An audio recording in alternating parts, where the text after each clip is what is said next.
if we think about Putin's strategy, I'm sure he thinks that he has strategic goals for the Russian state.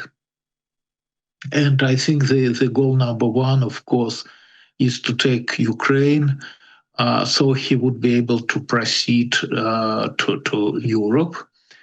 And then the goal would be to establish Russian control over Europe. And then the next step would be, together with China, to start confrontation with the United States and to win the war against the United States. I think that's what plan is. And I do not think that we will witness this plan, being practically realized. And I do not think we see Russian victory in Europe. I do not think we will see Russian victory in Ukraine. But that's what Putin is planning to do. And taking into account this plan, the major partner, and unfortunately that's how it is now, of the Russian Federation is China. And for some time, China will be interested in this friendship because, again, from the Chinese point of view, Putin is weakening Russia, weakening Europe, and who knows, maybe will help China in the future to weaken the United States. And probably after this, China hopes to deal with Russia, and Putin hopes to deal with China, taking into account that Russia has more nuclear weapons than China, substantially more nuclear weapons than China has. So that's what I think Putin's plan is. So it's not limited to Ukraine. It's even not limited to Europe. It's the objective actually is to be superior than the United States, and then to deal with China. But we may consider this a dream. But Russian leaders always had different dreams. Some of them were very led to great tragedies for the entire world, like the theory of world revolution, for example, which Lenin and Stalin had. Basically ended in 1945 by Russia, Soviet Union taking the control of Eastern Europe, and then the Soviet Union proceeded and slowly was moving further in Asia, in Africa, and even in the United States.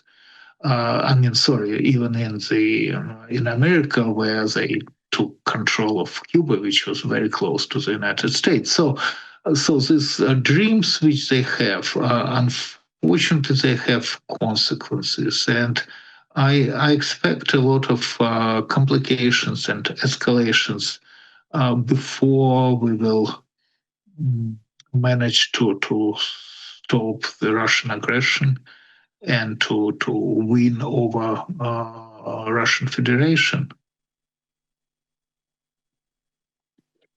Analysts often underestimate the role of Ukraine in global security. It is currently a country that is confronting a major dictatorship. How can the end of the war affect global security if we talk about different ways of ending it? Well, first of all, the question is how to end this war. And I think by now we tried everything, right? We tried diplomacy, we tried talking to Putin, we try using United States against Putin. It did not work, unfortunately. I think the only thing which may work is if Ukrainians will get enough contemporary weapons, including long-range, missiles, and would be able to strike against the weakest place point of the Russian Federation, which is Moscow. I sincerely believe that unless Ukrainians start to reach Moscow, nothing will change with the course of this war, because Putin has no reasons at all to stop this war in a format in which he's conducting this war now. He could, he really could do this forever. He doesn't care how many Russians are killed, and Russians are willing to be killed, as we see. So the only way is to try to create some incentives for him to stop this war. And I think that the only incentive is if Moscow is under attack. Then Ukraine has the strongest army in Europe. Europe is becoming stronger and stronger every day. I think actually Putin is kind of late with invasion of Europe, because Europe today is not as weak and not as unwilling to fight as it was in like 22 or earlier. So I think it's late for Putin to invade Europe, but Putin was hoping for Trump, so he was waiting for Trump to come president of the United States again and force Ukraine to surrender. This did not work. So I do not really see any success in what Putin is doing. I think he has no moves, or as Trump was saying recently, he has no cards. So Putin actually has no cards.